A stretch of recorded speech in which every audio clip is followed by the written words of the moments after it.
Good evening everyone. I hope you all are fine. जैसा कि आप सब जानते हैं कि हमारा जो फाइनेंशियल ईयर है अब क्लोज होने वाला है। और जो करंट ईयर हमारा अभी चल रहा है 24-25, उसका लास्ट मंथ है मार्च। 31 मार्च तक आपको अपनी सारी बुक्स को क्लोज करना है, अपने फाइनेंशियल ईयर को चेंज करना है 1 अप्रैल को। तो आज का जो वेबिनार है, इस वेबिनार में हम समझेंगे कि अगर आप बिजी यूजर हैं तो आप बिजी में अपने फाइनेंशियल ईयर को कैसे जनरेट कर सकते हैं। देखिए, 31 मार्च को आपका फाइनेंशियल ईयर क्लोज हो जाएगा और इसके बाद 1 अप्रैल को आपको अपने न्यू फाइनेंशियल ईयर में बिलिंग स्टार्ट करनी होगी। और न्यू फाइनेंशियल ईयर में बिलिंग स्टार्ट करनी है तो आपको क्या करना होगा, फाइनेंशियल ईयर जनरेट करने के बाद 1 अप्रैल से आप अपनी बिलिंग स्टार्ट कर सकते हैं। तो क्या क्या स्टेप्स आपको फॉलो करने होंगे, क्या क्या प्रोसेस होती है इसकी, कैसे कन्वर्ट होता है, क्या क्या स्टेप आपको लेने होंगे, ये सब इस वेबिनार में हम देखेंगे, समझेंगे। और ध्यान से सुनना आपको इस वेबिनार को, ताकि अगर आपको कोई कंफ्यूजन हो कि फाइनेंशियल ईयर कैसे जनरेट किया जाता है, बिजी में कैसे चेंज किया जाता है, तो वो सारे डाउट्स आपके क्लियर हो जाएंगे। तो इस वेबिनार को हम स्टार्ट करते हैं। और आपकी जो भी क्वेरीज होंगी आप मुझसे सेशन के एंड में पूछ सकते हैं। अभी आप एक काम कीजिए, इस वेबिनार को पहले ध्यान से सुनिए, सारे क्वेश्चंस देखिए, हमने इसमें प्रेजेंटेशन में सारे क्वेश्चंस, सारे जितने भी डाउट्स, जितने भी इश्यूज आते हैं वो सारे हमने ऑलरेडी नोट किए हुए हैं। तो उसका सॉल्यूशन मैं आपको साथ के साथ बताऊंगा। बाकी आपके कोई भी क्वेरीज होती है वेबिनार से रिलेटेड, कोई भी आपको कुछ पूछना है, तो आप मुझसे वर्बली भी पूछ सकते हैं, और Q&A में आप लिख के भेज सकते हैं अपने क्वेश्चंस को। हमारे जो इस वेबिनार में मेरे जो कॉलिंग है सूरज नैयर, ये आपको रिप्लाई करेंगे आपके जितनी भी क्वेरीज होंगी। बाकी सेशन के एंड में आप अपने रेज हैंड का ऑप्शन आता है आपके पास, उसको आप क्लिक कर सकते हैं, ताकि मैं आपको अनम्यूट करके और आप मुझसे क्वेश्चन पूछ सकते हैं। तो आइए स्टार्ट करते हैं आपके वेबिनार। और जो भी क्वेश्चंस हो प्लीज आप नोट करते रहिए। इसके बाद हम एंड में इस सारी क्वेरीज को आपकी ले लेंगे। तो देखिए, जैसा कि आप सब जानते हैं, 31 मार्च को फाइनेंशियल ईयर क्लोज होगा, 1 अप्रैल को हमें न्यू फाइनेंशियल ईयर जनरेट करना है।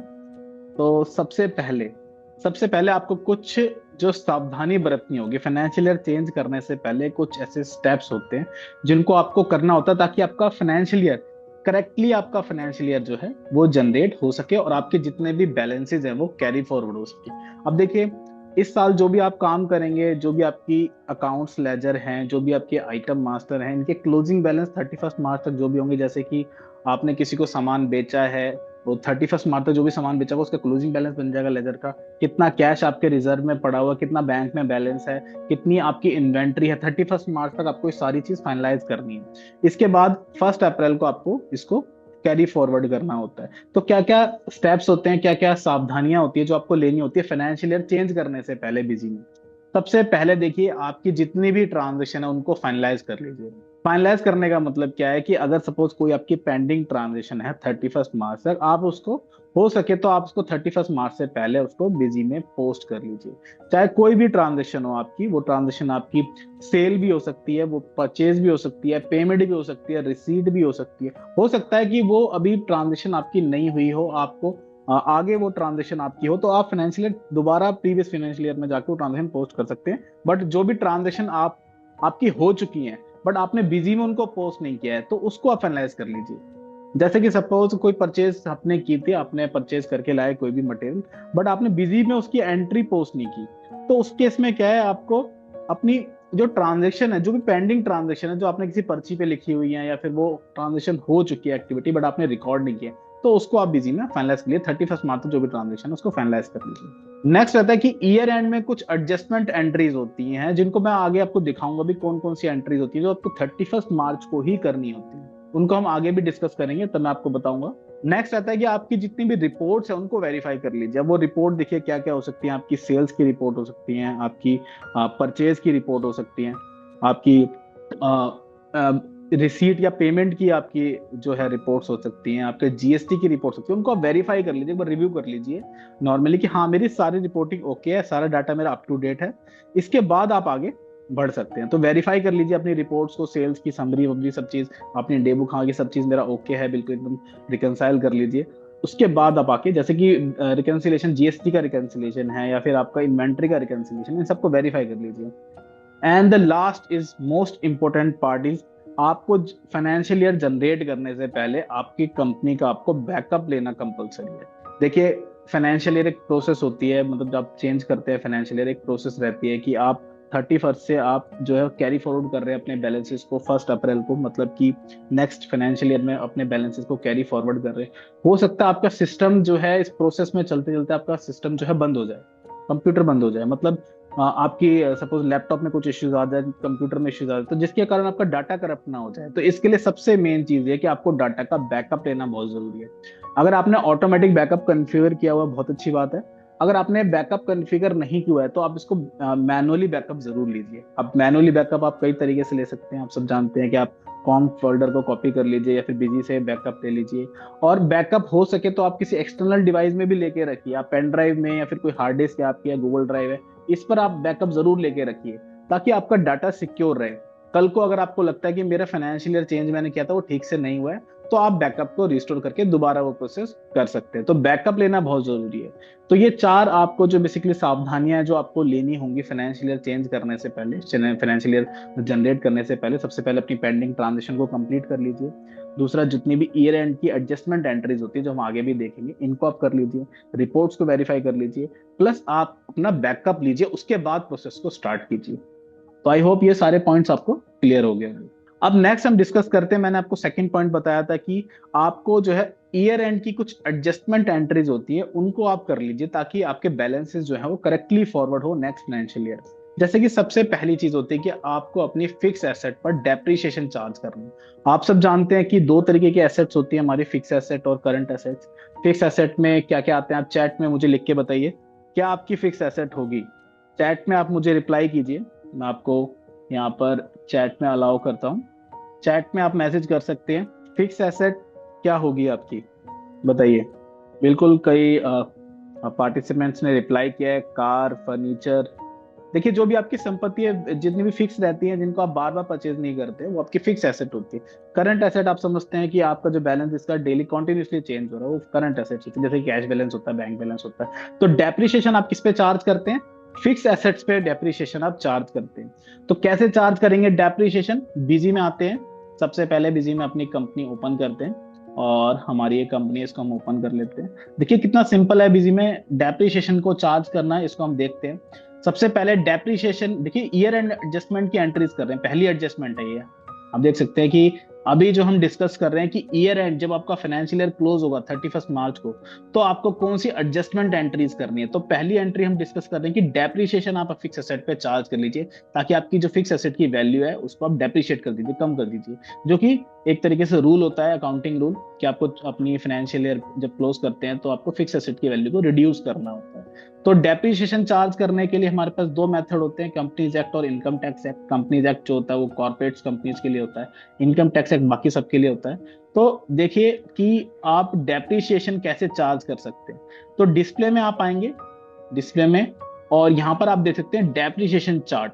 एंटर करेंगे इस ऑप्शन पे, depreciation chart income tax act, enter करेंगे और यहाँ पर ओके करेंगे, और आप देख सकते हैं यहाँ पर आपका चार्ट ओपन हो जाएगा। मैं दोबारा दिखाता हूं आपको, डिस्प्ले में जाएंगे आप, depreciation chart, income tax act. अगर आपने कंपनीज एक्ट फीचर को इनेबल किया तो वो भी आ जाएगा यहाँ पर। बाय डिफॉल्ट कंपनीज एक्ट नहीं होता, आपका इनकम टैक्स एक्ट ही होता है। तो इनकम टैक्स एक्ट पे ओके करेंगे, एंटर करेंगे। इसके बाद जो डेप्रिसिएशन का आपका अकाउंट है जो कि बाय डिफॉल्ट होता है, उसको आप सिलेक्ट कर लेंगे। तो ये आपको क्रिएट करने की जरूरत नहीं होती, बस आपको सिलेक्ट करना होता है अपनी अकाउंट की लिस्ट में से। ओके करेंगे और आपका देखिए डेप्रिसिएशन चार्ट ओपन हो जाएगा। अब आप देख सकते हैं कि मेरी यहाँ पर 3 फिक्स एसेट्स हैं, computer, furniture and fixture, office equipment, आप देख सकते हैं।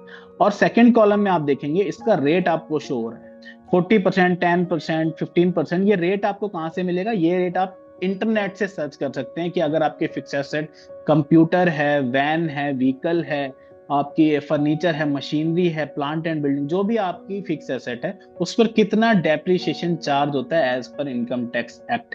ये आप इंटरनेट पर सर्च कर सकते हैं या अपने सीए अकाउंटेंट से कंसल्ट भी कर सकते हैं कितना डेप्रिसिएशन पे लगता है। अब देखिए डेप्रिसिएशन 40% मैंने कहां पर स्पेसिफाई किया है, तो यहाँ पर जब हम कंप्यूटर का लेजर क्रिएट करते हैं, बाय डिफॉल्ट क्रिएटेड रहता है, यहाँ पर आप देख सकते हैं कि एक पॉपअप विंडो आती है, rate of depreciation for the account computer. यहाँ पर आप अपना डेप्रिसिएशन का रेट बता सकते हैं। जैसे कि मैंने बताया कि कंप्यूटर पर 40% डेप्रिसिएशन लगता है, जो कि आप इंटरनेट पर सर्च भी कर सकते हैं।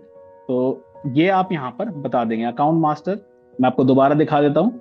एडमिनिस्ट्रेशन में जो अकाउंट होता है हमारा, लेजर जहाँ पर हम क्रिएट करते हैं, मॉडिफाई करेंगे या फिर क्रिएट करते हैं टाइम भी, जो भी फिक्स एसेट होती है वहां पर हमें बताना होता है कितना इसका डेप्रिसिएशन इस पर हमें चार्ज करना है। तो ये डेप्रिसिएशन रेट है जो हमने सारे फिक्स एसेट के अंदर बताया हुआ है। तो देखिए सब कुछ ऑटोमेट है, आपने रेट बता दिया। अब रेट बताने के बाद आपको क्या करना है, एक सिंपल शॉर्टकट की है F4, जो कि आप नीचे भी देख सकते हैं बॉटम में यहाँ पर, F4 पोस्ट डेप्रिसिएशन वाउचर। इसको आप प्रेस करेंगे, बिजी आपसे पूछेगा कि आपको डेप्रिसिएशन की एंट्री पोस्ट करनी है। आप यहाँ पर ऑल अकाउंट पे क्लिक करेंगे और आप देख सकते हैं जो लास्ट में आपके डेप्रिसिएशन की यहाँ पर वैल्यू भी शो हो रही है कि कितना डेप्रिसिएशन चार्ज होना। तो यहाँ 24,000, 18,000, 6,000, जो भी आपको ये डेप्रिसिएशन की वैल्यू, उसी के अकॉर्डिंग ये यहाँ पर बिजी ओके करेंगे और आपके डेप्रिसिएशन की एंट्री पोस्ट हो जाएगी। बहुत सिंपल है। डेप्रिसिएशन चार्ट आपको ओपन करना है और ओपन करने के बाद आपको F4 शॉर्टकट की प्रेस करनी है और आपको एंट्री पोस्ट करनी है। आपको मैनुअली कुछ काम नहीं करना है। अब देखिए डेप्रिसिएशन का लेजर मैं आपको दिखा देता हूँ। तो यहाँ पर आप देख सकते हैं कि तीनों फिक्स एसेट के लिए हमारे डेप्रिसिएशन की एंट्री ऑटोमेटिक पोस्ट हो चुकी है। हमने ये डेबिट क्रेडिट कुछ भी नहीं किया, बस F4 की प्रेस करिए डेप्रिसिएशन चार्ट में जाके और एंट्री हमारी पोस्ट हो चुकी है। तो ये हमारी फर्स्ट एडजस्टमेंट एंट्री होती है जो आपको फाइनेंशियल ईयर चेंज करने से पहले करनी होती है, जिसमें आप अपनी फिक्स एसेट पर डेप्रिसिएशन चार्ज करते हैं। नेक्स्ट आते हैं स्टॉक एडजस्टमेंट एंट्रीज। अब देखिए स्टॉक एडजस्टमेंट एंट्रीज क्या होती है। लास्ट वीक भी हमने एक वेबिनार किया था जिसमें हमने आपको बताया था कि किस तरीके से आपको अपनी इन्वेंट्री की एडजस्टमेंट करनी होती है। इन्वेंट्री की एडजस्टमेंट क्या होता है कि जो आपकी इन्वेंट्री बुक्स में है, मतलब बिजी में जो भी आपकी इन्वेंट्री है, देख लेते हैं उसको भी। बिजी में रिपोर्ट पे आते हैं, स्टॉक स्टेटस, और यहाँ पर मैं अपनी रिपोर्ट ओपन करता हूँ। यहाँ पर आप देख सकते हैं कि ये मेरी इन्वेंट्री है कि मेरी ओपनिंग स्टॉक कितनी थी, मेरी इन कितनी हुई, मतलब मैंने परचेज कितना किया माल, उसके बाद मैंने बेचा कितना, क्वांटिटी आउट कितनी, और लास्ट मेरी क्लोजिंग कितनी बची है। तो यहाँ पर आप देख सकते हैं जो क्लोजिंग बची है, क्लोजिंग का मतलब है कि इतनी मेरी स्टॉक अभी मेरे बिजी में शो हो रही है कि जो प्लास्टिक बोतल 1000 ml है, ये मेरे पास 33 पीसेस रखे हुए, 37 पीसेस मेरे पास रखे हुए। अब देखिए 37 तो मेरे पास बुक में शो हो रहे हैं, मतलब मेरी बिजी में शो हो रहे हैं, बट हो सकता है फिजिकली ये कम हो या ज्यादा हो। फिजिकली मैंने काउंट किया, हो सकता है मेरी शॉप पर कोई काम करते थे, उन्होंने चोरी कर ली, खो गई मेरे से, या फिर डैमेज हो गई, तो ये मेरे पास 35 ही बची। हो सकता है कि इन्वेंट्री कम हो जाए, हो सकता है ज्यादा भी हो जाए। ज्यादा मतलब कि सपोज आपने पहले एडजस्ट कर लिया था लेकिन आपको दोबारा मिल गया तो ज्यादा हो जाएगी। तो फिजिकल स्टॉक जो है आप अपने काउंट कर लेते हैं फिजिकली कि जो मेरे आइटम्स हैं वो कितनी मेरे पास स्टॉक अभी फिजिकली रखी हुई है, रियल में कितनी स्टॉक है और बुक में कितनी है। अब दोनों में मिसमैचेस तो हो ही सकते हैं। देखिए बुक्स में तो आप जब सेल करेंगे, परचेज करेंगे, तो आपकी इन्वेंट्री की मूवमेंट होगी, बट फिजिकली तो इन्वेंट्री आपकी खो भी सकती है, चोरी हो सकती है, और वो डैमेज भी हो सकती है, या फिर आपने रिटर्न कर दिया, ट्रांजेक्शन पोस्ट नहीं की, या फिर ट्रांजेक्शन गलत पोस्ट कर दी। तो इस तरीके से मिसमैचेस आ जाते हैं आपकी रियल इन्वेंट्री में और आपकी बिजी की या फिर बुक की इन्वेंट्री में। बिजी की इन्वेंट्री मतलब कि आप कोई भी सॉफ्टवेयर यूज कर रहे हो, वहां पर आप जो है स्टॉक और आपकी रियल स्टॉक में हमेशा मिसमैच आ जाते हैं। तो उसको आप कैसे बिजी में एडजस्ट कर सकते हैं, इसके लिए आपको ट्रांजेक्शन्स में जाना होगा, और यहाँ पर आपका लास्ट हम देख सकते हैं फिजिकली स्टॉक का वाउचर है। एंटर करेंगे, ऐड करेंगे, और देखिए आपके पास अगर मल्टीपल मटेरियल सेंटर है, गोडाउन है, स्टोर है, तो आप कोई गोडाउन वाइज और मटेरियल सेंटर वाइज आप कर सकते हैं। यहाँ पर आपने कोई वाउचर नंबर डाला, 31 आपने लास्ट डेट यहाँ पर एंटर कर दी, और आपको एडजस्टमेंट कहाँ पर करनी है, गोडाउन के आपकी स्टॉक को आपको एडजस्ट करना है या मेन स्टोर की स्टॉक को एडजस्ट करना है। तो आप मटेरियल सेंटर को सिलेक्ट कर लेंगे, सीरीज यहाँ पर सिलेक्ट कर लेंगे। इसके बाद आप ये डाउन एरो बटन है, इस पर क्लिक करेंगे और यहाँ पर अपने जितने भी आइटम्स हैं उनको लोड कर लेंगे। ये मैंने शो करके इनको लोड कर लिया। तो लास्ट वीक हमने वेबिनार किया था, इसमें आपको डिटेल में दिख जाएगा किस तरीके से फिजिकल इन्वेंटरी एडजस्ट होती है। मैं भी आपको सिर्फ ओवरव्यू यहाँ पर बता रहा हूँ। जैसे कि पहले ही आप देख सकते हैं कि प्लास्टिक बोतल 100 ml मेन स्टोर में कितनी है, ये 17 है टोटल। मैंने आपको दिखाई थी 37 गोडाउन प्लस मेन स्टोर की, बट यहाँ पर जो सिर्फ मेन स्टोर है उसकी आप स्टॉक देख सकते हैं 17 है, बट मैंने यहाँ पर स्टोर में काउंट किया तो मुझे ये सिर्फ मिली 16। तो देखिए एक का डिफरेंस शो हो रहा है, आप देख सकते हैं। ऐसे ही जो दूसरी बोतल थी ये मेरे को मिली 214, ये एक ज्यादा मिल गई। तो इस तरीके से आप जो है बाकी हम हटा देते हैं। बाकी 2 आइटम है, बस मुझे इन्हीं में एडजस्टमेंट करनी है। मैंने इसको सेव किया, और सेव करने के बाद आप देखेंगे ये मैंने सेव कर दिया। अब डिस्प्ले में जाते हैं और हम यहाँ पर all item 1MC main store की हम 31 मार्च तक की इन्वेंट्री देख लेते हैं। तो आप देख सकते हैं यहाँ पर जो प्लास्टिक बोतल 100 ml थी, पहले यहाँ पर कितनी शो हो रही थी 17, अब जहाँ यहाँ पर है मेन स्टोर में 17, और यहाँ पर अब कितनी हो गई, 16 हो गई, एडजस्ट हो गई ऑटोमेटिकली। यहाँ आप देख सकते हैं ये automatically stock general voucher post हो गया और यहाँ पर ये एक जनरेट हो गया, ये कंज्यूम आइटम।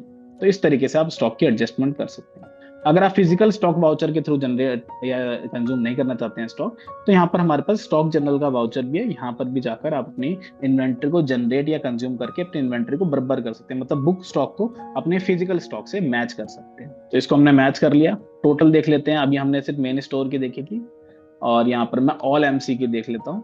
तो देखिए पहले 37 थी, अब 36 हो चुकी, दोनों की मिला के godown plus material main store. तो इस तरीके से मेरी इन्वेंट्री की एडजस्टमेंट भी यहाँ पर हो गई है। तो आप देख सकते हैं पहले हमने डेप्रिसिएशन को यहाँ पर एक तरीके से चार्ज कर लिया, दूसरा हमने स्टॉक की एडजस्टमेंट कर ली। तीसरी एडजस्टमेंट है कि हमारे जो भी लोन चल रहे हैं बिजनेस पर, हमने बैंक से लोन किया है, किसी फाइनेंस कंपनी से लोन लिया हुआ है अपनी कंपनी पर, कोई कॉर्पोरेट लोन लिया है, तो उस लोन का इंटरेस्ट हम एडजस्ट कर लें, इंटरेस्ट की हम पोस्टिंग की एंट्री कर लें, चाहे इंटरेस्ट हम बाद में पे करें बट इंटरेस्ट जनरेट करके रख लें उस फाइनेंशियल ईयर का। तो देखिए यहाँ पर एक कंपनी पे लोन चल रहा है, मैं आपको लोन दिखा देता हूँ। ये कंपनी है जनता फाइनेंस कॉर्पोरेशन, इन्होंने लोन दिया था, हमने लोन की यहाँ पर एंट्री की हुई है। आप देख सकते हैं कि लोन 1 लाख रुपए का लोन हमने लिया था, किससे, जनता फाइनेंस कॉर्पोरेशन लिमिटेड से। अब हमें इसका इंटरेस्ट जो है वो यहाँ पर पूरे जितना भी इंटरेस्ट हमारा बन चुका है, जैसे कि हमने ये जो लोन लिया था ये हमने लिया था अक्टूबर में, तो अक्टूबर से लेकर अब तक का कितना इंटरेस्ट, इस फाइनेंशियल ईयर तक कितना इंटरेस्ट जनरेट हो चुका है, इंटरेस्ट जो है बन चुका है। तो इंटरेस्ट कैलकुलेशन पे आते हैं, प्रोडक्ट बेसिस जनता फाइनेंस हमने यहाँ पे सिलेक्ट कर लिया और जितना भी इंटरेस्ट रेट ऑफ इंटरेस्ट का जो रेट होता है, मतलब की रेट ऑफ इंटरेस्ट है 10% है, 12% आप यहाँ पर डाल देंगे, अपने फाइनेंशियल के डेज डाल देंगे और यहाँ पर देखिए टोटल 180 दिन का कितना इंटरेस्ट यहाँ पर बन गया है, तो आप देख सकते हैं। तो बिजी में इंटरेस्ट की एंट्री भी पोस्ट करना बहुत आसान है। F4 की आप नीचे बॉटम में देखेंगे ऑप्शन भी शो हो रहा है, F4 post interest voucher, okay करेंगे, F4 की प्रेस करेंगे, ये विंडो आपकी पॉपअप हो जाएगी। यहाँ पर आप जनरल वाउचर ले लेंगे और 31 मार्च तक कितना इंटरेस्ट जो है इस लोन पर बन चुका है। इंटरेस्ट ऑन लोन हम जो हमारा अकाउंट है, इंटरेस्ट क्या होता है, एक तरीके से एक्सपेंस होता है बिजनेस का, जो भी आप ब्याज देते हो एक्सपेंस होता है, खर्चा होता है आपका बिजनेस का। तो आप इंटरेस्ट इन लोन का एक लेजर यहाँ पर क्रिएट करके सिलेक्ट कर देंगे, इसके बाद ओके कर देंगे और बिजी आपकी इंटरेस्ट की एंट्री भी पोस्ट कर देगा। आप देख सकते हैं कि टोटल मुझे अभी तक उसको कितना पैसा देना था, 1 लाख रुपए देना था। अब आप देखेंगे मैं लेजर ओपन करता हूँ जनता फाइनेंस का, तो टोटल आप देखिए 1 लाख रुपए मुझे उसका प्रिंसिपल अमाउंट है और 5,918 रुपए ये मेरा वाउचर ऑटोमेटिकली पोस्ट हो गया इंटरेस्ट का, जो मैंने अभी जनरेट किया है। तो टोटल मेरा कितना इंटरेस्ट बना है वो भी ऐड हो गया। अब मुझे टोटल इसको कितने पे करने, 1,05,918 रुपए। तो इंटरेस्ट की अमाउंट भी ऐड कर दी मैंने उसके लेजर में, तो इंटरेस्ट की एंट्री भी हम पोस्ट कर लेंगे। नेक्स्ट है टैक्स की एडजस्टमेंट। अब देखिए जीएसटी आप मेंटेन करते हैं, अगर आप जीएसटी के रेगुलर डीलर है, कंपोजिट डीलर है, तो गवर्नमेंट को आपको कितना जीएसटी पे करना है, तो इसकी भी एडजस्टमेंट आपको करनी होगी। तो लास्ट क्वार्टर, जैसे कि आप क्वार्टर वाइज रिटर्न फाइल करते हैं, मंथ वाइज रिटर्न फाइल करते हैं, जैसे कि अगर मैं क्वार्टर वाइज फाइल करता हूँ, सबसे पहले मैं इस क्वार्टर की जीएसटी समरी को ओपन करूँ। तो 1 जनवरी टू 31 मार्च मैंने यहाँ पर देख सकते हैं आप जीएसटी समरी ओपन कर लिए। जीएसटी समरी में देख सकते हैं टोटल मेरा कितना पेबल बन रहा है, इनपुट टैक्स कितना, आउटपुट टैक्स कितना, इसको मुझे एडजस्ट करना होगा। तो एडजस्टमेंट आप सब जानते हैं, बिजी में एडजस्टमेंट ऑटोमेटिक आप कर सकते हैं। F4 की सिंगल एक F4 की है जिसको आप वाउचर पोस्ट करने के लिए यूज कर सकते हैं। तो इस रिपोर्ट में जाके हम जीएसटी समरी में जाके F4 की प्रेस करेंगे और यहाँ पर सबसे पहले इनपुट टैक्स और आउटपुट टैक्स की एडजस्टमेंट करेंगे। तो जैसे सीजीएसटी इनपुट था, सीजीएसटी आउटपुट है, जीएसटी इनपुट है, जीएसटी आउटपुट है, आईजीएसटी इनपुट, आईजीएसटी आउटपुट, इसकी एडजस्टमेंट करेंगे।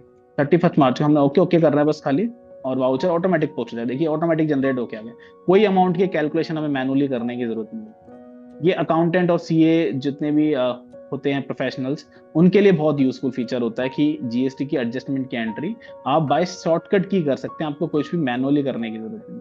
बस आपको ट्रांजेक्शन को एक बार देखना है और सेव कर देना। आपकी ये देखिए टैक्स की एडजस्टमेंट, मतलब इनपुट आउटपुट की एडजस्टमेंट हो चुकी है। दोबारा F4 की प्रेस करेंगे और हम क्रॉस एडजस्टमेंट करेंगे इस बार। तो क्रॉस एडजस्टमेंट में कोई लेजर शो नहीं हो रहा था, मतलब हमें कुछ करने की जरूरत नहीं है। एंड इसमें एक और एंट्री होगी एडजस्टमेंट की, जीएसटी पेमेंट। तो सबसे पहले आपको इनपुट आउटपुट का एडजस्टमेंट करना है, क्रॉस एडजस्टमेंट करना है। अगर टीडीएस टीसीएस का कोई भी एडजस्टमेंट करना होता है तो वो भी आप कर सकते हैं F4 की से। बाकी लास्ट एंट्री होती है जीएसटी की एडजस्टमेंट की, कि आपको जीएसटी का पेबल अकाउंट में इसको भेजना है। तो आप यहाँ पर इसको जर्नल वाउचर सिलेक्ट कर लेंगे 31 मार्च, और देखिए तीनों टैक्स जो आउटपुट है आपको गवर्नमेंट को पे करने वो यहाँ पर ऑटोमेटिकली सिलेक्टेड है। और अभी आप इसकी पेमेंट नहीं कर रहे हैं, बट आपको उसको पेबल अकाउंट में भेजना होगा, ट्रांसफर करना होगा। तो इसके लिए आप जीएसटी पेबल अकाउंट लेजर एक क्रिएट कर सकते हैं अंडर करंट लायबिलिटी, या फिर आप ड्यूटीज एंड टैक्सेस के अंडर में। तो जीएसटी पेबल में ये आपका अमाउंट ट्रांसफर हो जाएगा, मतलब कि एक तरीके से इस क्वार्टर का जो जीएसटी का अमाउंट बन रहा है उसको आपने एक मर्ज करके एक अकाउंट में डाल दिया, ताकि आप उसकी पेमेंट फिर आप इकट्ठी कर सकें।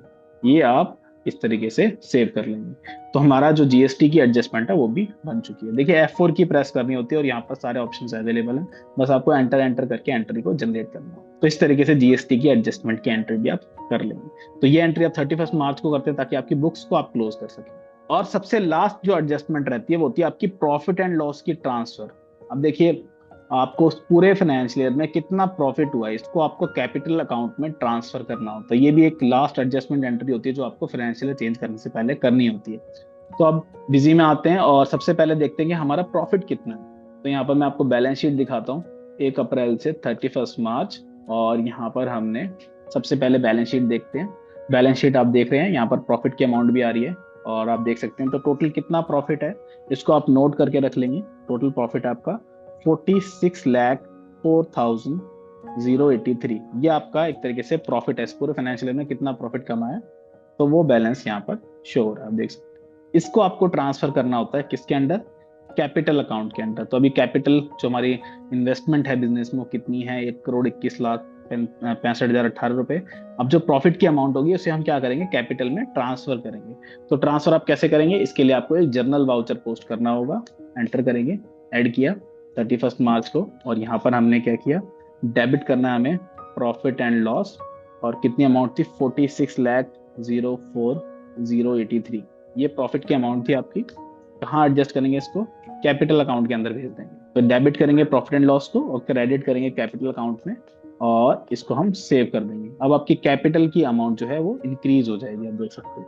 कैपिटल का लेजर मैं आपको दिखा देता हूँ। तो ये हमने प्रॉफिट एंड लॉस जो है कैपिटल में भेज दिया। तो ओपनिंग हमारा कैपिटल कितना था, 1,21,65,000, और यहाँ क्लोजिंग में आप देख सकते हैं कि प्रॉफिट ऐड होने के बाद कितना का क्लोजिंग बैलेंस बन चुका है। तो इस तरीके से कैपिटल की अमाउंट जो है वो इंक्रीज होगी। अब इसको आपको विड्रॉ करना है तो आप विड्रॉ कर सकते प्रॉफिट को। तो इस तरीके से आप सारी एडजस्टमेंट की एंट्री पोस्ट कर लेंगे। तो आई होप आपको ईयर एंड की जो एडजस्टमेंट होती है 5 एंट्रीज जो है आपकी मैंडेटरी होती है, आपको करनी ही करनी है। एक तो डेप्रिसिएशन चार्ज करना है, एक आपको स्टॉक की एडजस्टमेंट करनी है, आप इंटरेस्ट को जो जनरेट कर लेंगे, इसके बाद टैक्स की एडजस्टमेंट कर लेंगे, और जितना भी आपका प्रॉफिट है या लॉस है उसको आप कैपिटल से एडजस्ट कर लेंगे, ताकि आपका जितना भी बैलेंस है वो करेक्टली फॉरवर्ड हो। ये सारी एडजस्टमेंट आप करने के बाद जब फाइनेंशियल ईयर चेंज करेंगे तो सारा ओपनिंग बैलेंस जो है बिल्कुल एकदम, आपकी जो बुक्स हैं वो सारी क्लोज हो जाएंगी इस फाइनेंशियल ईयर में, और नेक्स्ट ईयर में एकदम फ्रेश बैलेंस जो है आपका फॉरवर्ड होगा, करेक्ट बैलेंस फॉरवर्ड होगा। अदरवाइज आपको ये एडजस्टमेंट फिर बाद में जो अकाउंट्स होते हैं उनको मिसमैचेस आते हैं, कि क्या इश्यूज आ रहे हैं या फिर अकाउंट्स गलत होते हैं, तो इन्हीं वजह से होते हैं कि आपने ईयर एंड की एडजस्टमेंट एंट्रीज नहीं की होती। तो ये एंट्रीज अगर आप एंट्रीज पोस्ट कर लेते हैं तो आपको कभी भी आपका जो बैलेंस है वो मिसमैच नहीं होगा और बैलेंस बिल्कुल करेक्टली फॉरवर्ड होगा। तो ईयर एंड की एडजस्टमेंट एंट्रीज आप कर लेंगे। आफ्टर दैट आपको फाइनेंशियल ईयर की चेंज करने की प्रोसेस जो है वो करनी है, आपको नया फाइनेंशियल ईयर जनरेट करना है। तो यहाँ तक आपको, आई होप आपको सारी चीजें क्लियर हैं कि क्या क्या आपको सावधानियां बरतनी है, इसके बाद आपको कौन कौन सी ईयर एंड की एडजस्टमेंट करनी है, और इसके बाद आप फाइनेंशियल ईयर जनरेट करेंगे। तो इसके बाद आप बैकअप ले लेंगे डाटा का। डाटा बैकअप लेने के लिए आप सब समझते हैं स्टेप, आपको पता है। यहाँ पर तीसरे नंबर पे ऑप्शन है बैकअप डाटा, एंटर करेंगे इस ऑप्शन पे, और यहाँ पर अपनी कंपनी को सिलेक्ट करके आप फोल्डर सिलेक्ट करेंगे, पेन ड्राइव या ड्राइव, हार्ड डिस्क वगैरह जो होती है आपकी, उसको आप यहाँ पर पाथ स्पेसिफाई करेंगे और ओके कर देंगे, आपका बैकअप वहां चला जाएगा। इसके बाद आप अपनी प्रोसेस को स्टार्ट कर देंगे। और एक चीज और है कि आप फाइनेंशियल ईयर जब चेंज करें तो आप हाउस कीपिंग में जाके एक बार बैलेंस जो है उसको अपडेट जरूर कर लीजिए। जितने भी मास्टर हैं उनके बैलेंस को अपडेट मास्टर बैलेंस चला के आप एक बार रिफ्रेश कर लीजिए, ताकि सारी फाइल्स जो है वो रिफ्रेश हो जाए। अब ये सारी फाइल्स रिफ्रेश हो चुकी है, सारे बैलेंसेस रिफ्रेश हो चुके हैं। अब हमें क्या करना है, एडमिनिस्ट्रेशन में जाना है, और यहाँ पर सबसे लास्ट ऑप्शन है चेंज फाइनेंशियल ईयर। एडमिनिस्ट्रेशन में चेंज फाइनेंशियल ईयर एंटर करेंगे इस ऑप्शन पर। यहाँ पर आप देख सकते हैं अभी जो करंटली फाइनेंशियल ईयर चल रहा है वो आपका 1 अप्रैल से 1 अप्रैल 2000 जो है 24 से 25 तक था। 31 मार्च 2025 तक था। अब जो नया फाइनेंशियल ईयर स्टार्ट होगा वो 1 अप्रैल 2025 से स्टार्ट होगा। तो यहाँ पर आप 1 अप्रैल 2025 डेट आप देख सकते हैं शो हो रही है। एंटर करेंगे इस ऑप्शन पे और एक पॉपअप विंडो आएगी, you are going to create new financial year from this date. Okay करेंगे और इसको स्टार्ट कर देंगे। तो इस प्रोसेस को आप स्टार्ट करेंगे। ये प्रोसेस थोड़ा सा टाइम लेगी क्योंकि आपके जितने भी फाइनेंशियल ईयर जो है उनको फाइनेंशियल ईयर को ये जनरेट कर रही है, जितने भी आपके मास्टर्स हैं उनके बैलेंस को अपडेट करके नेक्स्ट ईयर में फॉरवर्ड कर रही है। तो थोड़ा सा एक नॉमिनल टाइम लेती है और आपका फाइनेंशियल ईयर जो है वो जनरेट हो जाता है। ये देख सकते हैं कि आपका फाइनेंशियल ईयर जनरेट हो रहा है और जैसे ही आपका फाइनेंशियल ईयर जनरेट हो जाएगा आपके जितने सारे बैलेंसेस हैं अपडेटेड बैलेंस कैरी फॉरवर्ड होके न्यू फाइनेंशियल ईयर में एज ओपनिंग बैलेंस बन जाएंगे। जैसे कि इस साल में कोई लेजर था, उसका क्लोजिंग बैलेंस था, जैसे कैश बैलेंस है, कैश बैलेंस 1 लाख रुपए क्लोजिंग था, तो नेक्स्ट ईयर में वो आपका ओपनिंग बैलेंस बन जाएगा। सारे मास्टर देखिए यहाँ पर सारी प्रोसेस चल रही है और सारे मास्टर्स के नाम भी शो हो रहे हैं आपको। और आपका ये फाइनेंशियल ईयर आप देख सकते हैं, ये आपका फाइनेंशियल ईयर सक्सेसफुली आपका फाइनेंशियल ईयर चेंज हो गया, सक्सेसफुली आपका फाइनेंशियल ईयर क्रिएट हो गया। तो ये सारे स्टेप्स आपको फॉलो करने फाइनेंशियल ईयर को जनरेट करने के लिए। ओके करेंगे। ओके करने के बाद आप देख सकते हैं कि अब नीचे आप देखेंगे फाइनेंशियल ईयर चेंज करने के बाद आपके जो फाइनेंशियल ईयर है वो आपको नीचे बॉटम में शो होगा कि अब जो फाइनेंशियल ईयर ओपन है कंपनी में वो है 2025-26, जो कि मेरा न्यू फाइनेंशियल ईयर है। बुक्स आप चेक करेंगे, बैलेंस शीट ओपन कर लेते हैं और आप देख सकते हैं कि ये मेरी बैलेंस शीट का ओपनिंग बैलेंस यहाँ पर आ चुका है। देखिए ओपनिंग बैलेंस आ चुका है। जो भी हमने प्रॉफिट एंड लॉस एडजस्ट किया था वो देख सकते हैं आप, कैपिटल में एडजस्ट होके ऊपर ओपनिंग बैलेंस बन चुका है। ऐसे ही ट्रायल बैलेंस की रिपोर्ट ओपन करते हैं तो ये आप देख सकते हैं ट्रायल बैलेंस में ये सारा बैलेंसेस मुझे शो हो रहा है। इसको मैं डिटेल में देखता हूँ तो आप देख सकते हैं कि सारा ओपनिंग बैलेंस शो हो रहा है। देखिए ओपनिंग और सीधा क्लोजिंग शो। डेबिट और क्रेडिट अब मेरा कुछ नहीं है क्योंकि अभी मेरा फाइनेंशियल स्टार्ट हुआ है। जब मैं ट्रांजेक्शन करूंगा तो डेबिट और क्रेडिट में मेरे अमाउंट आ जाएंगी और बाकी मेरा जितना भी बैलेंस है वो ओपनिंग में शो हो रहा है क्योंकि लास्ट ईयर का ये क्लोजिंग था, करंट ईयर में बाकी ये ओपनिंग बन गया है। स्टॉक की रिपोर्ट देखते हैं हम तो यहाँ पर आप देख सकते हैं कि ये मेरी ओपनिंग स्टॉक बन के आ चुकी है। मैं डिटेल वाली रिपोर्ट आपको दिखाता हूँ। ये आप देख सकते हैं ओपनिंग स्टॉक आपकी आ चुकी है। तो देखिए हमने स्टॉक को एडजस्ट किया था, 37 से 36 हो गई थी हमारी स्टॉक और यहाँ पर देखिए ओपनिंग स्टॉक बन के आ चुकी है 36। इस तरीके से मेरा फाइनेंशियल ईयर जनरेट हो जाएगा और मेरे जितने भी क्लोजिंग बैलेंस हैं वो कैरी फॉरवर्ड होके अब न्यू ईयर में एज ओपनिंग बन जाएंगे। अब मैं अपनी 1 अप्रैल को बिलिंग स्टार्ट कर सकता हूँ। यहाँ से मैं सेल्स वाउचर ओपन करूंगा और देखिए 1 अप्रैल 2025 से मैं अपनी बिलिंग स्टार्ट कर लूँ या अपनी कोई भी ट्रांजेक्शन उसको स्टार्ट कर लूँ। तो बहुत ही सिंपल प्रोसेस है, इसको आपको करना है फॉलो और आपका फाइनेंशियल ईयर जनरेट हो जाए। तो ये थी फाइनेंशियल ईयर स्विच करने की, फाइनेंशियल ईयर जनरेट करने की प्रोसेस। आई होप आपको समझ में आई होगी। कहाँ से ऑप्शन मिलता है आपको, तो एडमिनिस्ट्रेशन में आपको चेंज फाइनेंशियल ईयर ऑप्शन मिलता है। यहाँ पर आप देख सकते हैं न्यू ईयर, इस वाले ऑप्शन पे आप क्लिक करेंगे और अपना फाइनेंशियल ईयर जनरेट कर देंगे। अब देखिए कुछ क्वेश्चंस होते हैं जो कुछ इश्यूज वगैरह भी फेस होते हैं कस्टमर्स को या फिर कुछ क्वेश्चंस आपके माइंड में भी आ रहे होंगे। तो कुछ क्वेश्चंस हमने यहाँ पर प्रेजेंटेशन में रखे हुए हैं, इनको आप देखिए ताकि आपकी जितनी क्वेरीज हैं ऑलमोस्ट वो क्लियर हो जाए। सबसे पहली क्वेरी है, सबसे पहला क्वेश्चन है कि how to switch to the previous financial year. देखिए एक बार फाइनेंशियल ईयर जनरेट हो गया तो फाइनेंशियल ईयर जनरेट करने के बाद आप इस फाइनेंशियल ईयर में काम करना स्टार्ट कर देंगे। इन केस आपको प्रीवियस फाइनेंशियल ईयर में बैक जाना हो, वापस जाना हो, तो आप क्या करेंगे। देखिए जैसे कि अभी मेरा करंटली कौन सा फाइनेंशियल ईयर ओपन है, 2025-26, और अगर मुझे दोबारा जो है स्विच करना है प्रीवियस फाइनेंशियल ईयर में 24-25 में, तो मैं क्या करूंगा। तो यहाँ पर हमारे पास दो ऑप्शन है इसको करने के लिए। या तो आप एडमिनिस्ट्रेशन में जाइए, चेंज फाइनेंशियल ईयर, और यहाँ पर आप देख सकते हैं फाइनेंशियल ईयर फ्रॉम 1 अप्रैल 2024, इस पर आप एंटर कर दीजिए तो आपको बिजी बता देगा do you want to switch. तो आप ओके करेंगे तो आप प्रीवियस फाइनेंशियल ईयर में चले जाएंगे। अब देखिए जैसे ही आपका फाइनेंशियल ईयर स्विच होगा, ओके करेंगे और आप यहाँ देख सकते हैं कि आप नीचे लिखा रहा है फाइनेंशियल ईयर 24-25, जो अभी तक 25-26 था वो 24-25 हो गया। और आप देखेंगे यहाँ पर कि आपकी जितने भी रिपोर्ट्स हैं, जितने भी वाउचर्स हैं, अब आपके प्रीवियस फाइनेंशियल ईयर के ऊपर। ये देखिए तो ये अब हमारा प्रीवियस फाइनेंशियल ईयर का डाटा शो हो रहा है। ट्रायल बैलेंस देखते हैं तो ये देखिए ट्रायल बैलेंस हमारा प्रीवियस फाइनेंशियल ईयर का, ओपनिंग भी आ रहा है, क्लोजिंग भी आ रहा है, डेबिट क्रेडिट भी आ रहा है। तो ये मेरा प्रीवियस ईयर का डाटा मेरा ओपन हो चुका है। कोई अगर मुझे ट्रांजैक्शन करनी है प्रीवियस ईयर में जो पेंडिंग रह गई थी तो उसको मैं यहाँ पर वापस कर सकता हूँ प्रीवियस फाइनेंशियल ईयर में जाके। कोई ऐसी थी 31 मार्च से पहले की ट्रांजेक्शन थी और मैं करना भूल गया तो मैं स्विच करके उसको दोबारा पोस्ट कर सकता हूँ। मेरा फाइनेंशियल ईयर यहाँ पर प्रीवियस खुल जाएगा। अब देखिए अगर मैंने आपको बताया कि एक तो ऑप्शन ये है कि आप प्रीवियस फाइनेंशियल ईयर में कैसे जा सकते हैं, कि आप चेंज फाइनेंशियल जाके आप इस ऑप्शन पे क्लिक कर देंगे।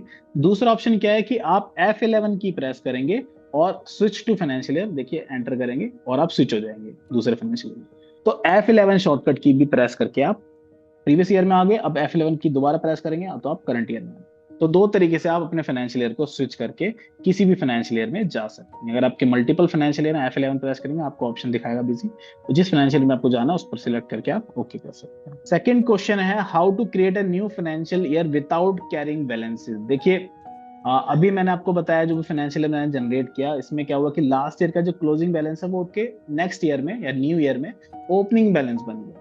बट अगर आप चाहते हैं कि मैं फाइनेंशियल ईयर तो जनरेट करूं बट मुझे कोई बैलेंस वगैरह नहीं चाहिए, आप सिर्फ बिलिंग पर्पस के लिए भी यूज करते हैं, आप कोई अकाउंटिंग वगैरह मेंटेन नहीं करते हैं, तो आप क्या चाहते हैं कि मैं कोई बैलेंस वैलेंस कुछ नहीं चाहता, मैं सिर्फ चाहता हूं कि जितने भी मास्टर्स हैं, अकाउंट्स हैं, लेजर हैं, ये सिर्फ फॉरवर्ड हो जाए बट कोई बैलेंस फॉरवर्ड नहीं होना चाहिए। तो इस केस में आप क्या कर सकते हैं, तो ये भी हम देखते हैं।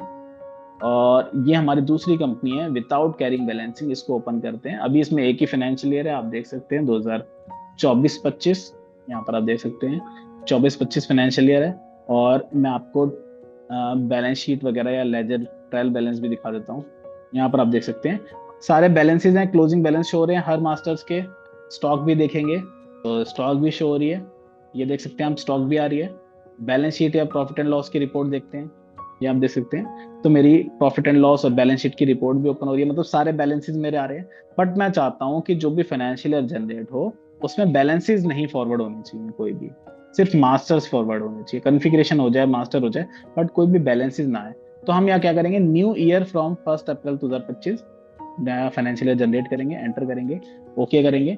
यहाँ पर आप देख सकते हैं कि ऑप्शन शो हो रहे हैं, create new year only, don't carry balances, इस पर आप क्लिक कर देंगे। इस ऑप्शन को आप देख सकते हैं, carry new year only, don't carry balances. और इसी में एक दूसरा ऑप्शन भी है, डोंट कैरी आइटम बैलेंसेस। आप चाहते हैं कि जो लेजर है उसका बैलेंसेस तो चला जाए बट जो आइटम मास्टर है उसकी स्टॉक का बैलेंस नहीं जाना चाहिए, तो आप डोंट कैरी स्टॉक जो आइटम बैलेंस है इसको भी आप क्लिक कर सकते हैं। अगर आप क्रिएट न्यू ईयर ओनली और डोंट कैरी बैलेंसेस पे क्लिक कर सकते हैं तो ना आइटम और ना ही लेजर किसी का भी बैलेंस फॉरवर्ड नहीं होगा। इसको हम देखेंगे, ये हमने स्टार्ट की प्रोसेस और देखिए आपका फाइनेंशियल ईयर जनरेट हो जाएगा और आपके बैलेंसेस फॉरवर्ड नहीं होंगे। देखिए ये फाइनेंशियल ईयर हमारा जनरेट हो गया सक्सेसफुली, बट अब मैं जो है बैलेंस शीट की रिपोर्ट देखता हूँ, ये आप देख सकते हैं बिल्कुल ब्लैंक, जीरो, बिल्कुल कोई आपका बैलेंसेस फॉरवर्ड नहीं हुआ। ट्रायल बैलेंस की रिपोर्ट देखते हैं, ये आप देखिए कोई बैलेंस आपका फॉरवर्ड नहीं है, जीरो, बिल्कुल ब्लैंक। और स्टॉक की रिपोर्ट देखते हैं, ये देखिए कोई आइटम नहीं, इसमें मैं जीरो आइटम, ये देखिए सब आइटम्स का बैलेंस जो है जीरो, किसी का भी बैलेंस फॉरवर्ड नहीं हुआ। तो अगर आप चाहते हैं कि विदाउट बैलेंस आपको कैरी फॉरवर्ड करना है तो आप इस स्टेप को फॉलो करके आप जो है फाइनेंशियल ईयर को जनरेट कर सकते हैं। क्वेश्चन नंबर 3 पे आते हैं, how to carry forward the pricing structure to the new financial year. देखिए अगर आप बीजी में आप सब जान लें कि आप प्राइसिंग, एडवांस प्राइसिंग स्ट्रक्चर की फैसिलिटी अवेलेबल है, जिसमें आप होलसेलर का प्राइस, रिटेलर का price, quantity wise price, party wise price, parameter wise price, जो भी आप कॉन्फ़िगर करते हैं वो प्राइसिंग स्ट्रक्चर आप कैसे फॉरवर्ड करें। इस फाइनेंशियल ईयर में तो आपने जो है कॉन्फ़िगर किया था प्राइसिंग स्ट्रक्चर, अब आप इसको नेक्स्ट फाइनेंशियल ईयर में भी ले जाना चाहते हैं, तो इसके लिए आप क्या करेंगे, सबसे पहले हम दूसरी कंपनी ओपन कर लेते हैं, ये एडवांस वाली, और इसमें मैं पुराने फाइनेंशियल ईयर में चले जाता हूँ। ये अच्छा ये नए में चले गए, एक मिनट मैं दोबारा पुराने में चले जाता हूँ, 24-25। इस कंपनी में मैंने फाइनेंशियल ईयर ऑलरेडी जनरेट किया हुआ है, मैं आपको दिखा देता हूँ। कॉन्फ़िगरेशन में जाएंगे और यहाँ पर देखिए क्वांटिटी वाइज डिस्काउंट स्ट्रक्चर हमने बनाया हुआ है, डिस्काउंट प्राइसिंग स्ट्रक्चर। यहाँ पर आप देख सकते हैं मैंने जो जनरल आइटम है मैंने इसमें बताया है कि 2 क्वांटिटी तक को भी लेगा उसको 5% डिस्काउंट मिलेगा, 3 क्वांटिटी से ऊपर लेगा उसको 8% डिस्काउंट मिलेगा। तो इस तरीके से मैंने डिस्काउंटिंग स्ट्रक्चर बनाया हुआ है। और पैरामीटर वाइज भी आप देख सकते हैं, यहाँ पर हम आइटम ले लेते हैं जॉगर्स, और कोई आपने यहाँ पर स्ट्रक्चर बनाया हुआ, जैसे कि ये ब्रांड है, इसका साइज इतना है, इसका प्राइस जो है अब इस डेट से इतना होने वाला है। तो यहाँ पर जो भी प्राइसिंग स्ट्रक्चर आप बनाते हैं, पीसीएन वाइज जो भी प्राइसिंग स्ट्रक्चर बनाते हैं, प्राइसिंग स्ट्रक्चर आप कहाँ से कॉन्फ़िगर करते हैं, तो कॉन्फ़िगरेशन फीचर्स ऑप्शन में आप इन्वेंट्री में जाते हैं और यहाँ पर आप item pricing mode in voucher, यहाँ पर ऑप्शन आप सिलेक्ट कर देंगे प्राइसिंग स्ट्रक्चर आपको कैसा चाहिए। अभी मैंने लिखा हुआ item quantity wise discount structure, तो जो भी सिलेक्ट किया हुआ है उसी के अकॉर्डिंग यहाँ पर आप देख सकते हैं कि आप आइटम क्वांटिटी डिस्काउंट स्ट्रक्चर बनाया हुआ है, ये आप देख सकते हैं जनरल ग्रुप के लिए। जो भी स्ट्रक्चर मैंने बनाया हुआ है इसको कैसे कैरी फॉरवर्ड करेंगे। जब आप फाइनेंशियल ईयर चेंज कर लेंगे, चेंज करने के बाद आप दोबारा प्रीवियस फाइनेंशियल ईयर में जाएंगे और यहाँ पर आप देख सकते हैं carry item pricing info to financial year 2025 enter करेंगे इस ऑप्शन पे, और आपको कौन सा प्राइसिंग स्ट्रक्चर फॉरवर्ड करना है। तो हम यहाँ पर item quantity discount structure forward करना चाहते हैं, हम इसको ओके करेंगे और ये हमारा फॉरवर्ड हो जाएगा। ये देखिए ये हमारा फॉरवर्ड हो गया। ऐसे पैरामीटर वाइज प्राइसिंग स्ट्रक्चर को फॉरवर्ड करना चाहते हैं, ओके करेंगे और ये देखिए फॉरवर्ड हो जाएगा।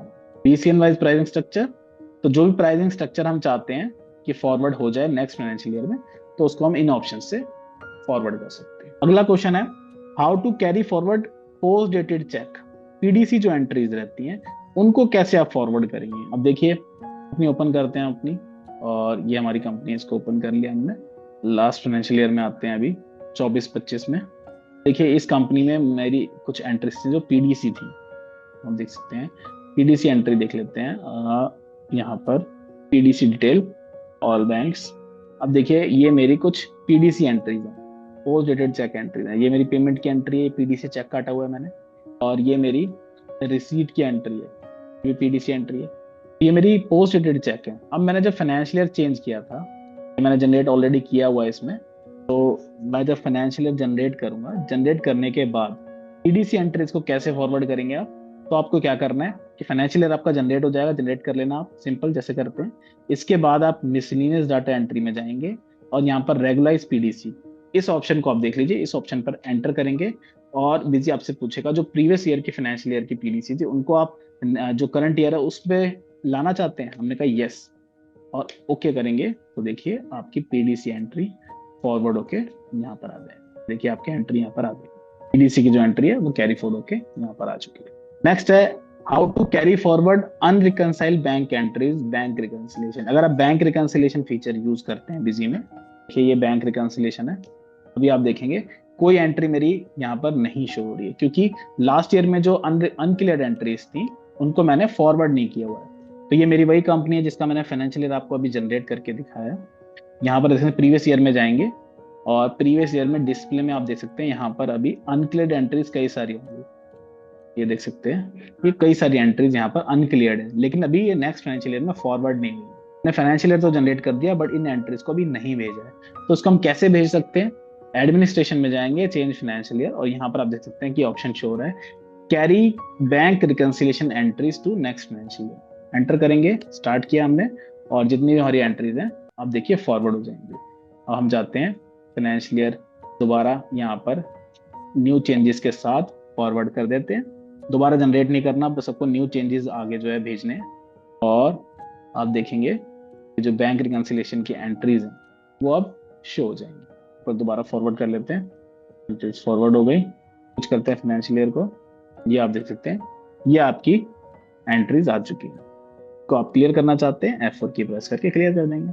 इस तरीके से आप अपनी एंट्रीज को यहाँ पर फॉरवर्ड कर सकते हैं। ये आपकी ओपनिंग बैलेंस वाली एंट्री देखिए, ये आपकी ओपनिंग वाली अनक्लियर एंट्री, ये सारी एंट्री मास्टर में आ चुकी है।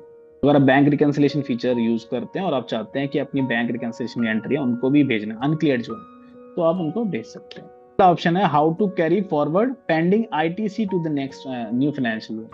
अब देखिए प्रीवियस फाइनेंशियल ईयर में जाते हैं वापस। अगर आप बिजी का मंथली आईटीसी टैगिंग वाला फीचर यूज करते हैं, मंथली आईटीसी टैगिंग ट्रांजेक्शन में आप सब जानते हैं जीएसटी मिसलेनियस यूटिलिटी में एक फीचर है अपने पास मंथली आईटीसी टैगिंग। इसमें देखिए ये हमने टैगिंग की हुई है कि किस ट्रांजेक्शन की आईटीसी हम कब क्लेम करना चाहते हैं, कौन सी आईटीसी मेरी पेंडिंग है। देखिए 2 आईटीसी मेरी पेंडिंग है यहाँ पर, और इनको भी मैं अब नेक्स्ट फाइनेंशियल ईयर में फॉरवर्ड करना चाहता हूँ। तो चेंज फाइनेंशियल ईयर ऑप्शन पे जाएंगे और यहाँ पर हमारे पास ऑप्शन है carry pending ITC entries to next financial year. Enter करेंगे और हमारी जो आईटीसी है, आईटीसी एंट्रीज ये भी हमारी कैरी फॉरवर्ड हो जाएंगी। स्विच करेंगे फाइनेंशियल ईयर F11 की प्रेस करके जीएसटी मिसलेनियस यूटिलिटी, और यहाँ पर हम दोबारा ओपन करते हैं उसको। ये आप देख सकते हैं कि हमारी एंट्रीज यहाँ पर जो पेंडिंग वाली थी, देखिए सिर्फ पेंडिंग वाली जो थी वो यहाँ पर आ चुकी है। तो इस तरीके से हमारी जो मंथली आईटीसी टैगिंग फीचर अगर हम यूज करते हैं तो हमारी जो पेंडिंग आईटीसी की एंट्रीज हैं उनको भी हम कैरी फॉरवर्ड कर सकते हैं न्यू फाइनेंशियल ईयर। नेक्स्ट है how to carry forward party and item master with closing balance होंगे। अब देखिए हमारी यहाँ पर एक कंपनी है, दूसरी कंपनी, इसको ओपन कर लेते हैं। ये हमारी एक कंपनी है। यहाँ पर आप देख सकते हैं कि आइटम पे आते हैं, स्टॉक पर।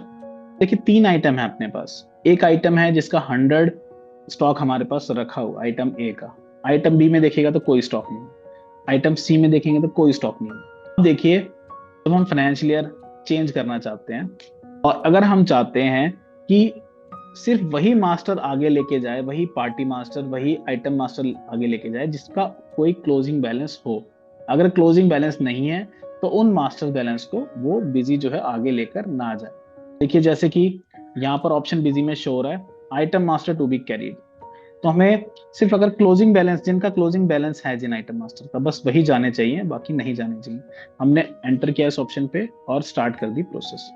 तो आप देखेंगे कि आइटम ए का सिर्फ बैलेंस था, सिर्फ वही कैरी फॉरवर्ड होगा नेक्स्ट फाइनेंशियल ईयर में। बाकी जो 2 आइटम मास्टर थे हमारे कैरी फॉरवर्ड नहीं होंगे।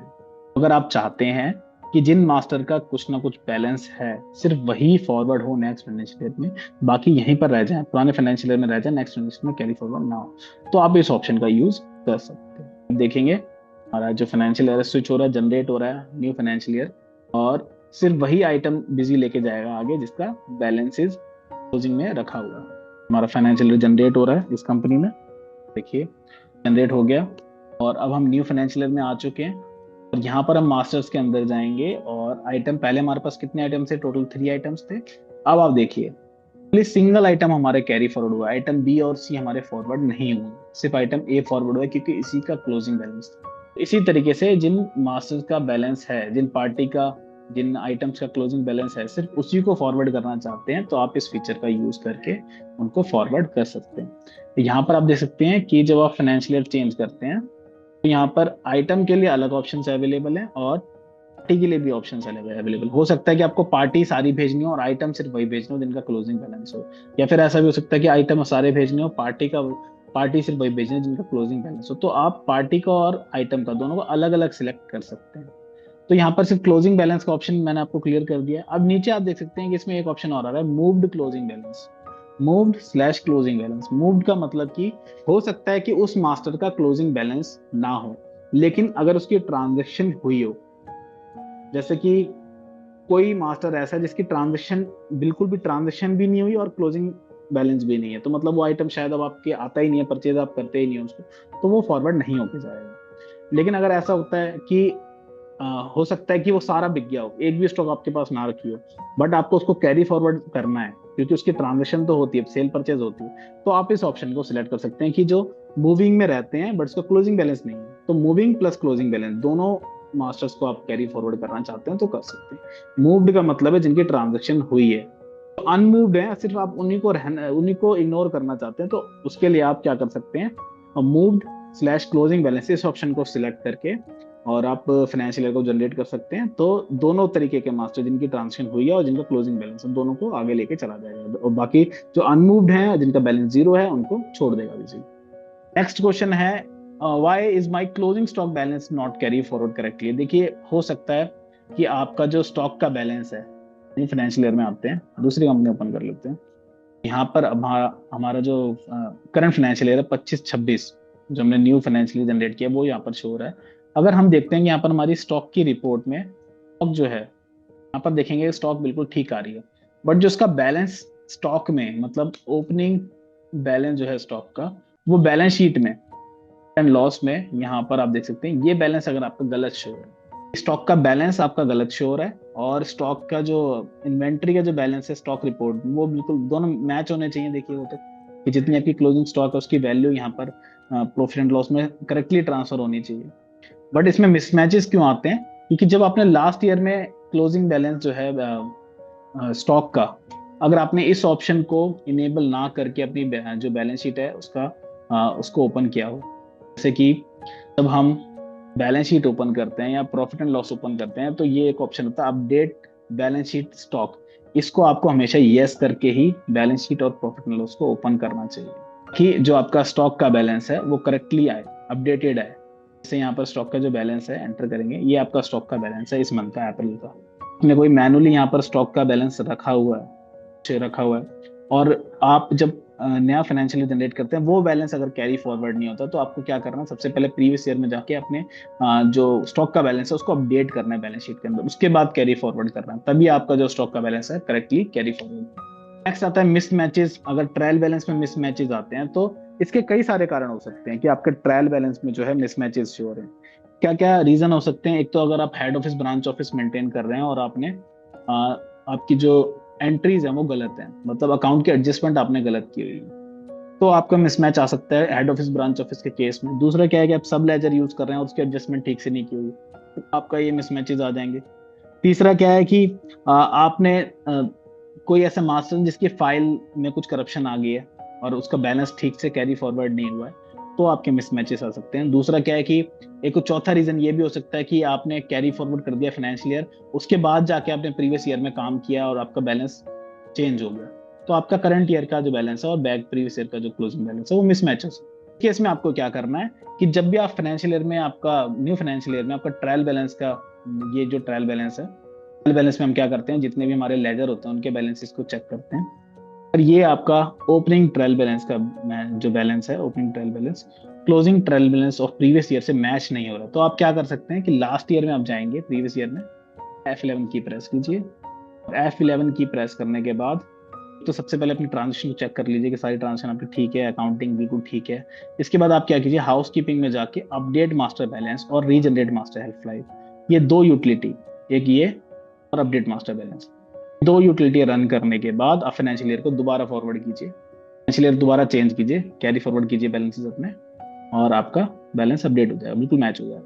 नेक्स्ट आता है कि why are some master not forwarded to the next financial year. हो सकता है कि आपके कुछ मास्टर जो हैं वो न्यू फाइनेंशियल ईयर में ना जाए, तो उसके क्या कारण हो सकते हैं? एक तो मैंने आपको यही बताया कि आपने जो सिर्फ क्लोजिंग बैलेंस वाले मास्टर हैं उन्हीं को लेके गए हैं, मूविंग वाले जो बैलेंस मास्टर्स हैं उन्हीं को लेके गए हैं। तो अगर आपको दोबारा उनको भेजना है, तो क्या कर सकते हैं, सेम जो मैंने आपको प्रोसेस बताई है कि आप प्रीवियस ईयर में जाइए, रीजनरेट मास्टर हेल्प फाइल, इस ऑप्शन को आप ओके कर दीजिए, इस प्रोसेस को चला दीजिए, उसके बाद कैरी फॉरवर्ड कीजिए अपना फाइनेंशियल ईयर, फाइनेंशियल में जो बैलेंस है कैरी फॉरवर्ड कीजिए, आपका बिल्कुल करेक्टली फाइनेंशियल ईयर में, न्यू फाइनेंशियल ईयर में बैलेंस जो है फॉरवर्ड हो जाएगा। How to create transition in previous financial year if entries are pending. देखिए 31 मार्च को आपका फाइनेंशियल ईयर क्लोज होने वाला है, हो सकता है कि आपको 1 अप्रैल से बिलिंग स्टार्ट करनी हो और उसके, लेकिन आपकी जो इस ईयर की कुछ एंट्री जो है वो पेंडिंग रह गई है। होता है, कई बार होता है, जीएसटी की एंट्री पेंडिंग है या फिर कोई पेमेंट एंड रिसिप्ट की एंट्री पेंडिंग है, तो आप क्या कर सकते हैं कि प्रीवियस ईयर में आप जाइए। प्रीवियस ईयर में जाने के लिए आपको क्या करना है, बस F11 की प्रेस करनी है और F11 की प्रेस करके आप प्रीवियस ईयर में जाएंगे। अभी ये हम करंट ईयर में आ गए हैं, अभी हमारा न्यू फाइनेंशियल ईयर है और हमें प्रीवियस ईयर में जाना है, F11 की प्रेस करेंगे, ओके करेंगे, हमारा प्रीवियस ईयर ओपन हो जाएगा। अपनी जो भी ट्रांजेक्शन है उसको हम पोस्ट कर लेंगे, कोई भी हमारी एंट्रीज है प्रीवियस ईयर की पेंडिंग है उसको पोस्ट कर लेंगे। पोस्ट करने के बाद अपडेट मास्टर बैलेंस चला के और एडमिनिस्ट्रेशन में जाएंगे, फाइनेंशियल ईयर एंटर करेंगे इस ऑप्शन पे, और you are going to change जो फाइनेंशियल ईयर रेट है, और do you want to carry forward the balances, yes करेंगे। अब आपको क्या करना है, कैरी फॉरवर्ड में यहाँ पर ऑल मास्टर्स की जगह सिर्फ न्यू एंड चेंज मास्टर, इस ऑप्शन पे क्लिक करना है, ताकि आपके सारे बैलेंसेस ना जाकर सिर्फ वही बैलेंसेस फॉरवर्ड हो जिनमें आपने कुछ चेंजेस किए। तो आप इस ऑप्शन पे एंटर करेंगे, सिर्फ आपके जो एंट्रीज आपने किए जिन मास्टर्स की, जिस आइटम की एंट्री की है, सिर्फ वही जो मास्टर है वो कैरी फॉरवर्ड हो गए, बाकी सारे एज इट इज रहेंगे। स्टेप आपको फॉलो करना है।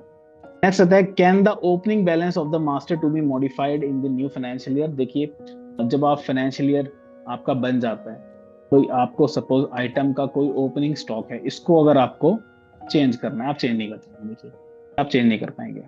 पर आप अकाउंट का, लेजर का कोई बैलेंस है, बैलेंस इसको हम चेंज करना चाहते हैं, चेंज कर पाएंगे? नहीं कर पाएंगे, क्योंकि ये आपका लास्ट ईयर से बैलेंस होके आ रहा है, तो हम इसको चेंज मैनुअली नहीं कर सकते।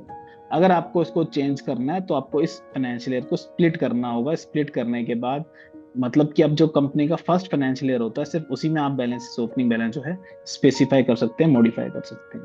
जो उसके बाद के फाइनेंशियल ईयर के बैलेंसेस हो सकते हैं, ये आपके क्लोजिंग बैलेंस से उठ के ही ओपनिंग बैलेंस बनते हैं, तो इसको हम मॉडिफाई नहीं कर सकते। नेक्स्ट है, is the previous financial year appearing as the suffix to the voucher numbering। अब देखिए अगर ऐसा होता है कि अब देखिए हम बिल बना रहे हैं, यहाँ पर बिल आप देख सकते हैं, और ये आप देख सकते हैं कि वाउचर नंबरिंग शो हो रही है, जो बैलेंस इसमें आप देख सकते हैं लास्ट में जो सफिक्स है वो 2025-26 आ रहा है। अगर ऐसा होता है कि अब जैसे प्रीवियस ईयर में जो बिलिंग हो रही होगी उसमें तो 24-25 आ रहा होगा, देख सकते हैं। जैसे मैंने यहाँ पे करता हूँ, इस में गए और यहाँ पर हम एक बिल बनाते हैं। देखिए यहाँ पर 24-25 आ रहा है, ये 24-25 की बिलिंग है। और हम न्यू फाइनेंशियल ईयर में आते हैं, फाइनेंशियल ईयर में हम आए हैं, ऐड करते हैं बिल, और जो नया बिल बना रहे हैं यहाँ पे 25-26 आ रहा है, बिल्कुल ठीक आ रहा है, कोई दिक्कत नहीं, कोई इशू नहीं। बट कई बार कई यूजर जो होते हैं वो कहते हैं हमारा 24-25 ही आ रहा है। तो किस रीजन से आता है वो मैं आपको बताता हूँ। उसके लिए आपको क्या करना है, एडमिनिस्ट्रेशन में जाना है, कॉन्फ़िगरेशन में जाना है, वाउचर सीरीज कॉन्फ़िगरेशन में जाना है, सेल्स पर एंटर करना है, मेन पर क्लिक करेंगे, इसके बाद वाउचर नंबरिंग ऑप्शन है, इस पर आप क्लिक करेंगे। यहाँ पर आपको चेक करना है कि आपने जो सफिक्स है वो क्या लिया हुआ है। सफिक्स आपने ये लिया हुआ है। कई बार ऐसा होता है कि लोग यहाँ पर जो फिक्स या सफिक्स है इसको आप नॉट रिक्वायर्ड करके इसी के आगे ये प्रीफिक्स है यहाँ पर ही आप लिख देते हैं 24-25।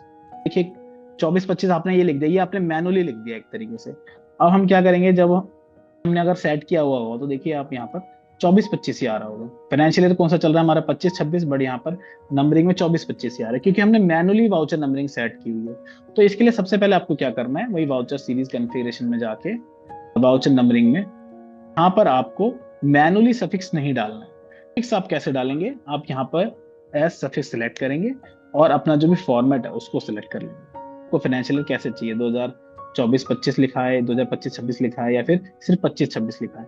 अब देखिए इसको सिलेक्ट करते हैं, ओके करते हैं, नो करेंगे यहाँ पर, और अब आप देखिए तो ठीक आपका जो फाइनेंशियल ईयर है यहाँ पर देखिए आ रहा है, शो हो रहा है। तो ये डिपेंड करता है कि आपने वाउचर नंबर की कॉन्फ़िगरेशन कैसी की हुई है।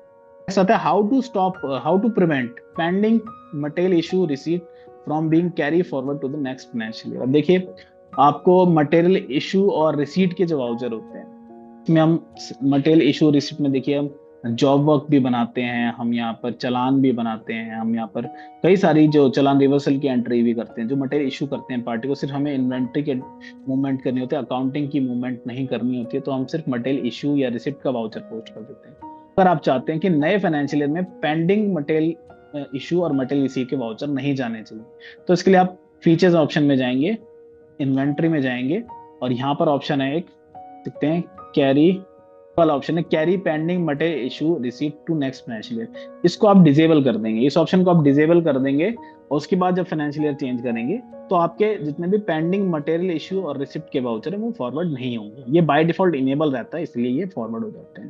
जैसे कि आपके चालान की एंट्रीज जो भी आपने की है, प्रीवियस चालान है, तो वो आपके कैरी फॉरवर्ड होकर नेक्स्ट फाइनेंशियल ईयर में चले जाते हैं, न्यू फाइनेंशियल ईयर में। बट अगर आप चाहते हैं इनको स्टॉप करना तो आप इस ऑप्शन को अनक्लिक कर सकते हैं। इसके बाद इसको आप फॉरवर्ड करेंगे तो आपका पेंडिंग जो मटेरियल इशू और मटेरियल रिसीप्ट वाउचर है वो नहीं जाएंगे नेक्स्ट फाइनेंशियल ईयर में। Last question is getting RTE 91 error while changing financial. देखिए हो सकता है आपने फाइनेंशियल ईयर चेंज कर रहे हैं, जनरेट कर रहे हैं आप, ये आप जनरेट करते हैं और आपने जनरेट किया, मेरा प्रीवियस फाइनेंशियल ईयर है, और यहाँ पर हमने ओके किया, यस किया, यहाँ पर ये जनरेट करते हैं, स्टार्ट कर देते हैं। अब देखिए इस प्रोसेस के बीच में इन केस कोई एरर आ जाए, रन टाइम एरर 91 भी हो सकती है, कोई दूसरी एरर भी हो सकती है, तो उसके कई सारे कारण हो सकते हैं। हो सकता है कि आपकी जो डाटा है उसमें कुछ करप्शन हो सकता है कि आपकी प्रोसेस पे सर्वर बंद हो गया हो, या फिर कुछ ना कुछ डेटाबेस में कुछ छेड़खानी हुई, कोई फाइल डिलीट हो गई हो गलती से। तो किसी भी मतलब वजह से रन टाइम एरर आ सकती है। कोई जंक कैरेक्टर हो ट्रांजेक्शन में तो आ सकती है रन टाइम एरर। तो रन टाइम एरर अगर आपकी इस प्रोसेस में आती है तो आपको क्या करना है, सबसे पहले आपको जो प्रीवियस ईयर है उसमें जाके आपको रीराइट बुक रन करना है। रीराइट बुक आप कैसे रन करेंगे मैं आपको इसकी प्रोसेस समझाता हूँ। फाइनेंशियल ईयर हमारा देखिए बिल्कुल स्मूथली जा रहा है, कोई इसमें एरर नहीं आ रही है। इन केस बहुत ही रेयर चांस है कि आपकी इसमें एरर आए, करप्शन की वजह से हो सकती है, और ये करप्शन आपकी किसी भी सॉफ्टवेयर में हो सकती है, ये बिजी की बात नहीं, किसी भी सॉफ्टवेयर में हो सकती है। तो अगर कोई करप्शन आ गई है या फिर कुछ भी जंक कैरेक्टर आ गए हैं तो आपकी अगर इस प्रोसेस में कोई एरर आ जाती है तो आपको बिल्कुल डरने की जरूरत नहीं है। आपको क्या करना है, आपको वहीं पर से पहले जब रन टाइम एरर आएगी तो बिजी बंद हो जाएगा, अपने आप ही बंद हो जाएगा। तो आपको क्या करना है कि सबसे पहले आपको बिजी ओपन करना है, उसका डाटा का बैकअप लेना है। बैकअप लेने के बाद आपको कंपनी ओपन करनी है। ओपन करने के बाद आपको हाउस कीपिंग में जाके रीराइट बुक, ये ऑप्शन जो है इसको आपको रन कर देना है, रीराइट बुक। रखिए आपको बैकअप लेके करना है। बैकअप लेने के बाद इस ऑप्शन को आपको रन कर देना है। आप यहाँ पर ओके कर देंगे तो एक तरीके से आपका जो डाटा है उसकी सारी फाइलें रिफ्रेश हो जाएंगी, और ये फाइलें रिफ्रेश हो जाती हैं। इसके बाद जब आप फाइनेंशियल ईयर जनरेट करेंगे तो आपका करेक्टली फाइनेंशियल ईयर चेंज हो जाएगा, कि एरर दोबारा नहीं आएगी। ये आपको रीराइट बुक की प्रोसेस रन करनी है, इसके बाद फाइनेंशियल ईयर चेंज कीजिए और आपका फाइनेंशियल ईयर स्मूथली आपका फाइनेंशियल ईयर हो जाएगा। आई थिंक आज का जो वेबिनार है वो आपको समझ में आया होगा कि किस तरीके से आप फाइनेंशियल ईयर को जनरेट कर सकते हैं। 1 अप्रैल को आपको ये प्रोसेस करनी है, 31 मार्च तक आपको सारी बुक क्लोज करके अपना न्यू फाइनेंशियल ईयर जनरेट करना है। तो इस वेबिनार की हेल्प से आपको ये प्रोसेस समझ में आ गई, क्या क्या स्टेप आपको फॉलो करने हैं, क्या आपको सावधानियां बरतनी है, क्या क्या एडजस्टमेंट आपको करनी है, कौन कौन से स्टेप्स आपको फॉलो करने हैं, और कोई भी इश्यूज आता है तो उसका भी सॉल्यूशन बिजी में कैसे आपको करना है, तो ये सब आप समझ चुके हैं आई होप। फिर भी अगर कोई आपकी क्वेरी होती है तो आप मेरे स्क्रीन पर हमारे हेल्प डेस्क की कॉन्टैक्ट डिटेल देख सकते हैं, 5 टाइम 82 आप डायल कर सकते हैं, support@digi.in इस पर आप ईमेल कर सकते हैं। और सबसे अच्छी बात है ये 24/7 वर्किंग रहती है, तो कभी भी आपको जो है सपोर्ट की जरूरत हो तो हम आपके पास 24/7 अवेलेबल है। इसी के साथ इस वेबिनार को हम क्लोज करते हैं। Thank you very much.